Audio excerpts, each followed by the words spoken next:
গুরুদেব আপনি কাঁদবেন না, আমি কথা দিলাম আপনাকে, আমি মহাপ্রভুর চরণ সেবা করব। এইভাবে ঈশ্বরী গৌরের পড়তে পড়তে শেষ নিঃশ্বাস ত্যাগ করলেন। ওই গৃহে সৎ কাজ করে গোবিন্দ দাস সোজা চলে আসলেন পুরী ধামে। পুরী ধামে চলে আসলেন। মহাপ্রভু ভাবে বিভোর। রায় রামানন্দের কণ্ঠটা জড়িয়ে ধরে বলছে, বিশাখা ও বিশাখা আমার বধূ কি, আমার এই সাজানো বাসনে আর আসিবে না।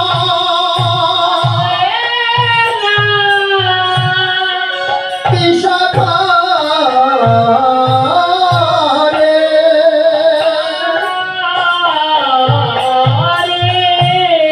আমার এই সাজানো কুঞ্জ কি বিফলে যাবে।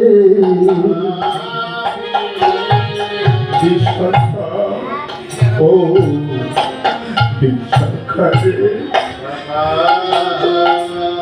রায় রামানন্দ পূর্বলীলায় বিশাখা সখী রায় রামানন্দের কণ্ঠ জড়িয়ে ধরে হা কৃষ্ণ বলে কাঁদছে। মান বিরাগে যা হয়েছে, কৃষ্ণ আসে নাই বাসর সাজানো। এই শূন্য বছরে কি আমার কৃষ্ণ আসবে না? বিশাখা সে তো কথা দিয়ে কথা রাখে, সে তো ভক্তের কথা ভুলে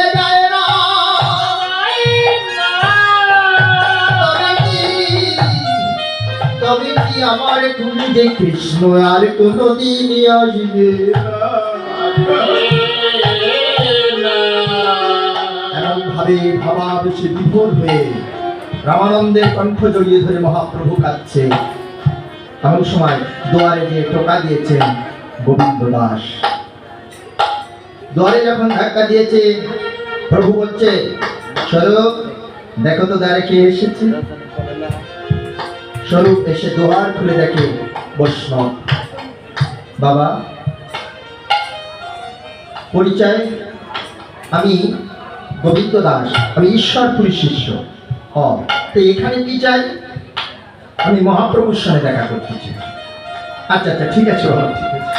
প্রভুর বিনা অনুমতিতে ভিতরে যাওয়া যায় না, একটুখানি অপেক্ষা করো, আমি প্রভুর অনুমতি নিয়ে আসি।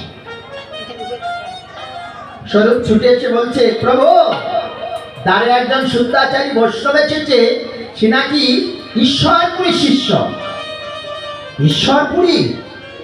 হ্যাঁ, নাম তার গোবিন্দ দাস। ঈশ্বরপুরী শিষ্য? ঈশ্বরপুরী তো আমার গুরুদেব। তাহলে আমার গুরু ভাই, আমার গুরু ভাই এসেছে। ও স্বরূপ, ও রামানন্দ, জানো জানো স্বরূপ, জানো রামানন্দ, এ জগতে যারা এক মায়ের পেটে জন্ম নিয়ে ভাই বোন হয়েছে, তাদের পরিচয় এখানেই শেষ হয়ে যায়। আর যারা এই জগতে এক গুরু শিষ্য, হয়তো তাদের পরিচয় হয় না। এই জগতে হয়তো তাদের পরিচয় হয় না, গুরুদেবের অনেক শিষ্য জানে না, কিন্তু পারমার্থিক জগতে জানো তারাই পায় আপন ভাই। আমার পারমার্থিক জগতে ভাই এসেছে, আমার পারমার্থিক জগতে ভাই এসেছে। গোবিন্দ দাদা,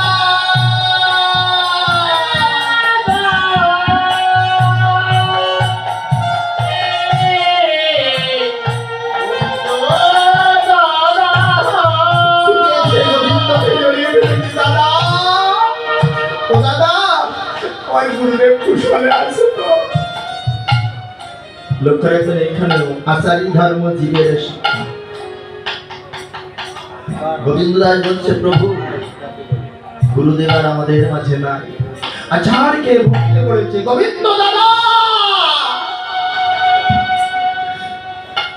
তুমি কি কথা শোনালে? এই কথা শোনার আগে আমার প্রাণ পাখিটা যেন বায়ু হয়ে গেল না দাদা। আমি গুরুদেবের চরণ সেবা করতে পারিনি। ও দাদা, আমার জনমী বলে গেল,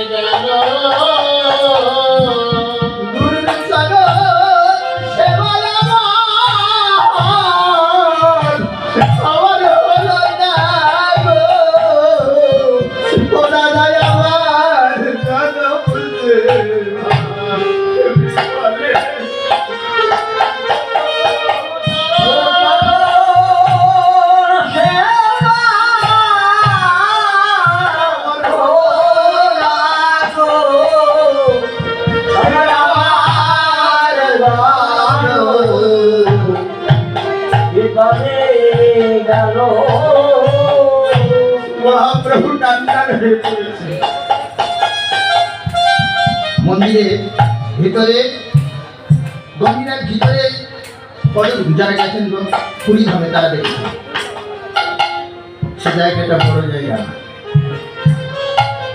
একটা গোপন ঘর। সেখানে আর কারো 3.5 জন ছিল। রায় রামানন্দ, সিকি মাইতি, মাধবী দাসী আর স্বরূপ দাস। 4 জন হলো। এই মাধবীকে আরাধনা করা হয়েছে, কারণ উনি ছিল মঞ্জুরি তত্ত্ব, তাই উনি সখীদের সখীকে না, এই জন্য হাফ ছিল, তাই 3.5 জন বলা হয়। গোবিন্দ দাস মহাপ্রভুর চরণ দোকানা ভেতরে, বাহিরে দেহটা পড়ে আছে, গোবিন্দ দাস বলছে, প্রভু গুরুদেব আমাকে আদেশ করেছে তোমার চরণ সেবা করতে, আমার কৃপা করে চরণ সেবার সুযোগ দাও, আমি তোমার চরণ সেবা করতে চাই। বলছে, দাদা তা হয় না, যে হাতে আমার গুরুদেবের চরণ সেবা হয়েছে সে হাতকে আমার করে আমার পায়ে লাগাবে, কখনো হবে না, আমি পারবো না। প্রভু আমি গুরুদেবকে কথা দিয়েছি আমি তোমার চরণ সেবা করব, তোমার দেহটা সরাও। প্রভু বলছে, আমি সরাতে চাচ্ছি না। প্রভু দেবে না, কিন্তু গোবিন্দ দাস গুরুদেবকে কথা দিয়েছে, বলছে আমি দিয়ে তোমাকে পারে যে আমি তোমার চরণ সেবা করছি, তাই যাও। সঙ্গে সঙ্গে গোবিন্দ দাসের অঙ্গে যে বহিপ্রাস ছিল গুরুদেবের অঙ্গে মহাপ্রভুর অঙ্গে ফেলে দিয়ে দেখিয়ে ওপারে যে মহাপ্রভুর চরণে যখনই হাত দিয়েছে একেবারে শীতল হয়ে গেছে, সকল জ্বালা যন্ত্রণা দূরীভূত হয়ে গেছে। মহাপ্রভুর চরণ যখন হাতে তোলাচ্ছে ওই যে ঈশ্বরপুরীর বাসনা গোবিন্দের হাতে হাত, গোবিন্দের হাতে হাত দিয়ে গুরুদেব প্রভুর চরণ সেবা করেছিল। নিতাই গৌর প্রেমানন্দ হরি বল।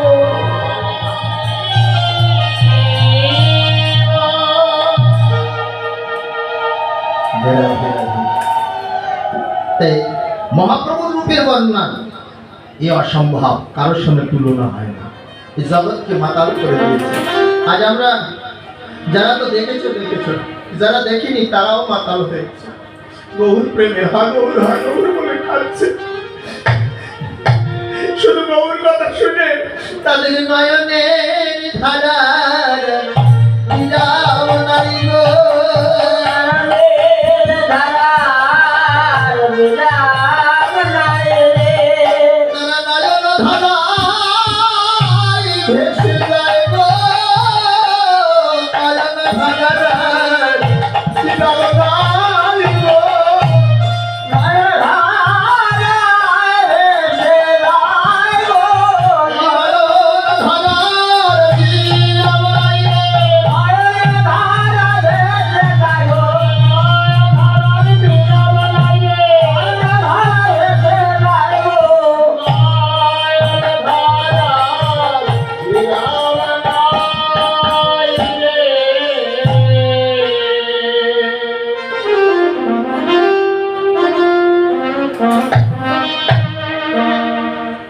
শুধু গৌর কথা শুনে এই অবস্থা, আর যে দেখেছে তার কি হয়, তার তো ঘরে থাকা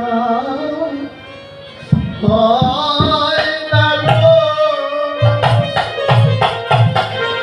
ঘরে বাঁধা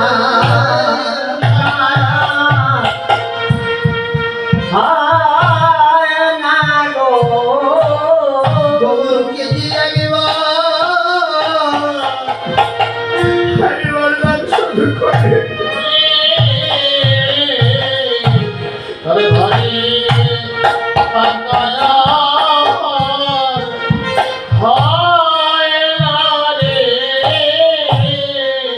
তার ঘরের বাহির করে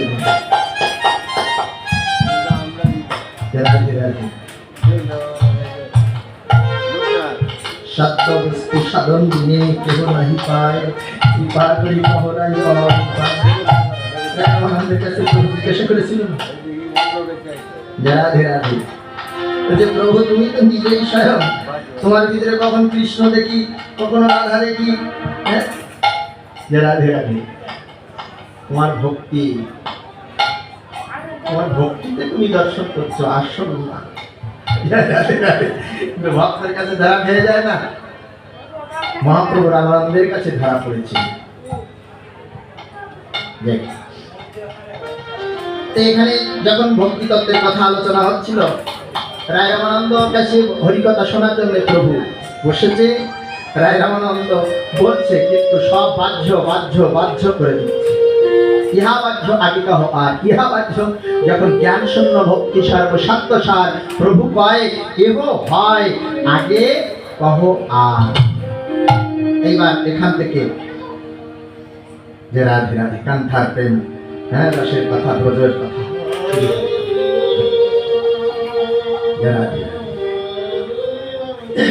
তাহলে সে ভগবান কি নিজে বলে নাকি আমি ভগবান? চিনে নিতে হয়। রাধে ভক্তের কাছে ধরা খেয়ে যায়, সব জায়গায় লুকাতে পারে, ভক্তের কাছে ভগবান লুকাতে পারে না। তাই ভক্তাদিক ভগবান। এই ঘাটে এসে রূপ দেখে আর ঘরে ফিরতে পারছে না। এ জগতে বাবা যারা একবারে ঘাটে আসবে, কারা আসতে হবে? বুড়ো বয়সে কি জল পাওয়া যায়? পারবেন জল বহন করতে? এক কলসি জল বৃদ্ধ বয়সে বহন করা যায়?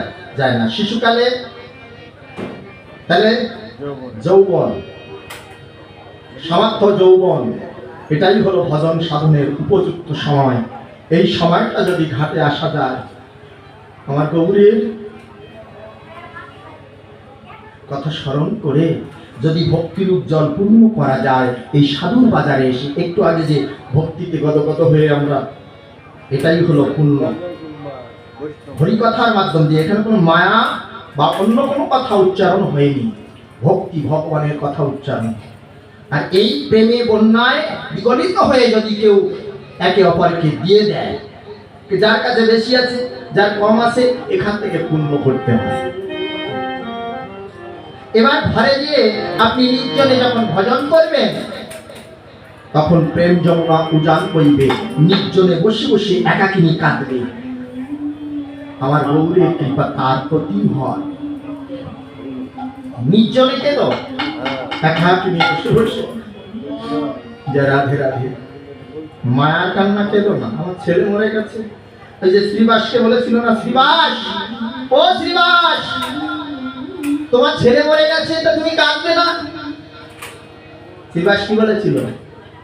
মেঘাচ্ছন্ন দিন কবু নহে দুর্দিন, কৃষ্ণ কথাহীন আমার জীবন সেই দিন বড় দুর্দিন প্রভু। আমি কাঁদবো প্রভু, এই বলে ছেলে মরেছে বলে আমি কাঁদবো না প্রভু। আমি কোন দিন কাঁদবো জানো? কোন দিন কাঁদবে শ্রীবাস? আমি কাঁদবো যেদিন বদনে হরি বল বলিতে আর আমি পারবো।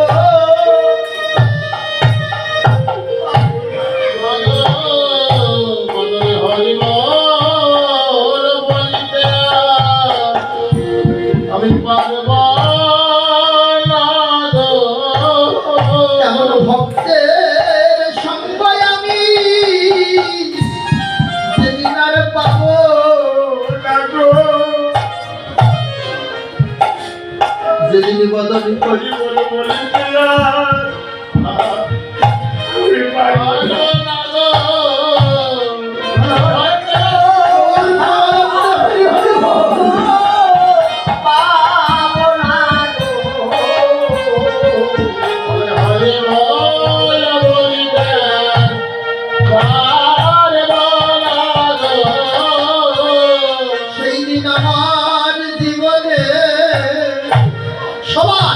বড়ই দুর্দিন সবার জীবনে,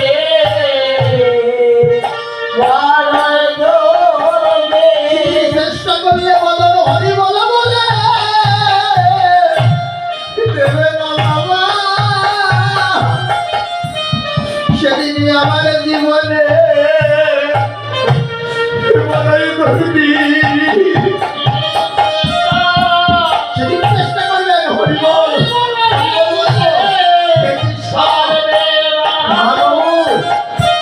বদন বলে দেবে না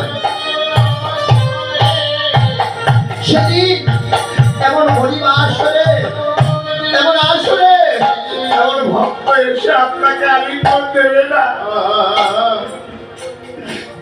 সেই দিনটাই হলো বড় দুর্দিন, সেই দিন বড় দুর্দিন, যেদিন হরি বল বলার হবে না। যে রাধে এ করকে বলবে, ও কর, সারা জন্ম আমি তোমাকে দিয়ে কর্ম করিয়েছি, আর যাওয়ার সময় হয়েছে, একটু সাধুর চরণ ধুলি ঘুরিয়ে আমার মাথায় তুলে দাও।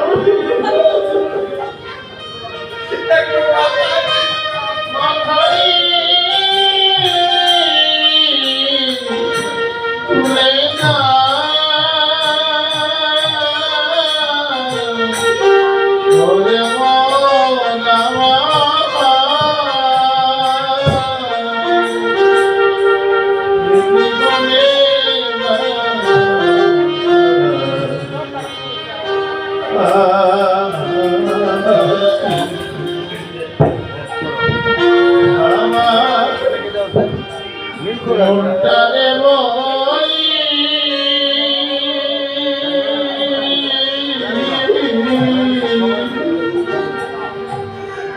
এ জীবনে দাদা সারা আর কি পেলি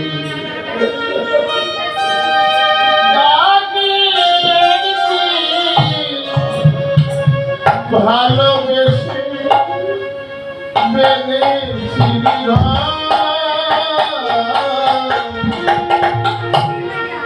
তারি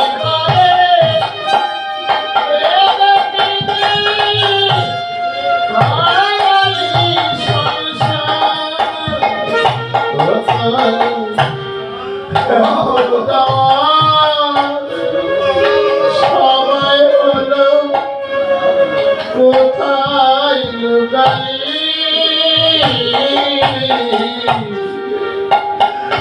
জীবনে দাদা দাদা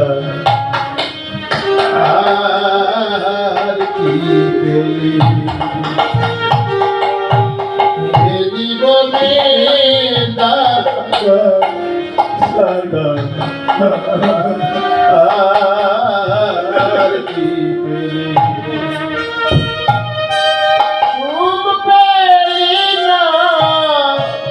সংসারে তুই সুখ পেলি না মনে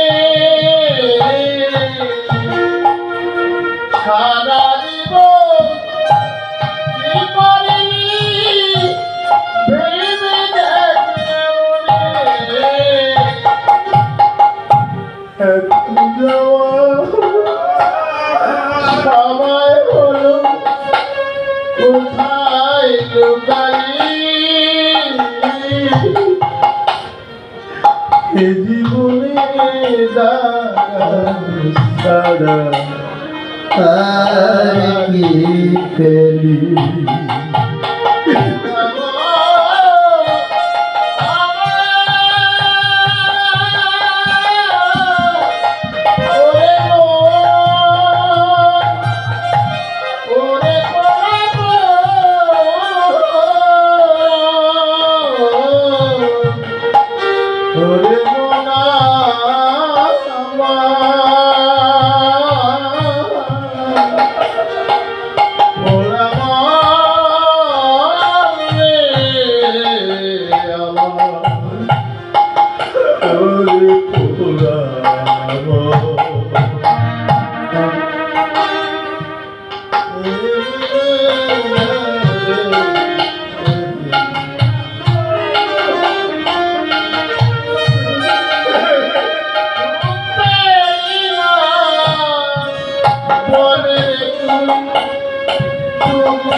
এই কর সেদিন ধুলা কুড়ায় দেবে না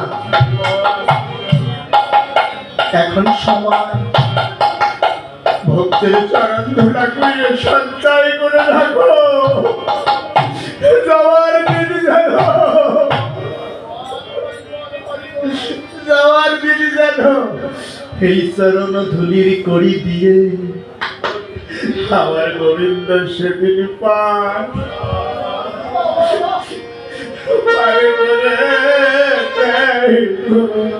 আমার গোবিন্দ সেদিন পার করে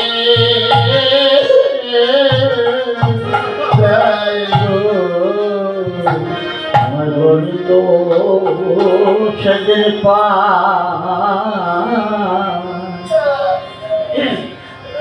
করে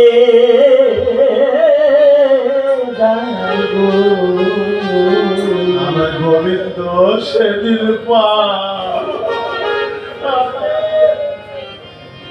প্রপার করে যায় গো। যেদিন সঙ্গের সাথী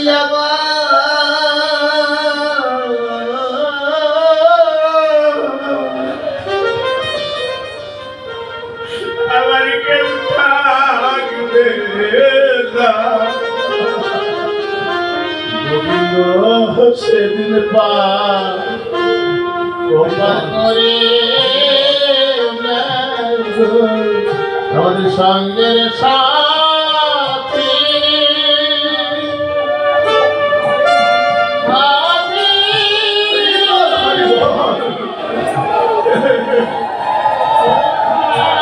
কেউ থাকবে না। গোবিন্দ সেদিন পার করে নাই গো সঙ্গের সাথী।